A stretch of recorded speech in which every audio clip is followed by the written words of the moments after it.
1 Corinthians 14 and 4. He that speaketh in an unknown tongue edifieth himself,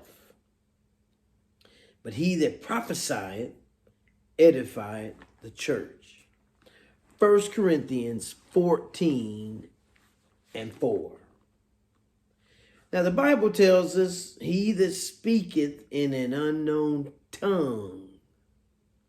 So a person who speaks in tongues, as we would say, in an unknown tongue, a person who prays in an unknown tongue, and the Bible tells us when a person speaks in tongues, their spirit is praying with the help of the Holy Spirit. He that speaketh in an unknown tongue edifieth himself. So when you pray in tongues, you give yourself to praying in tongues, you are literally edifying yourself.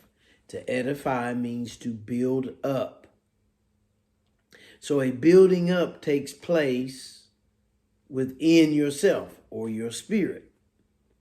An illustration of this is if you charge a battery.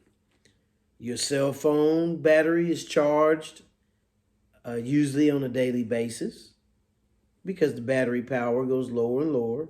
And as you charge it, it goes back up to the top. So a part of our Christian life involves prayer.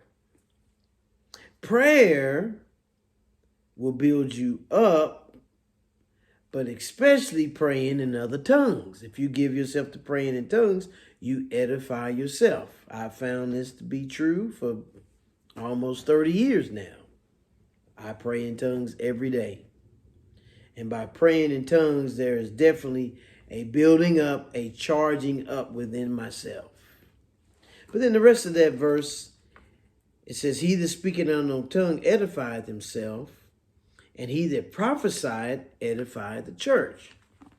So when one prophesies, there is an edification not only of oneself, but it's an edification particularly for the church, a building up of others.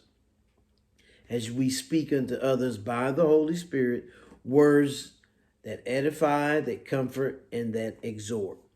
So this is beautiful.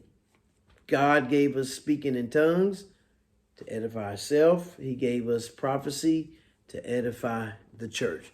1 Corinthians 14 and 4. He that speaketh in an unknown tongue edifieth himself, but he that prophesieth edifieth the church.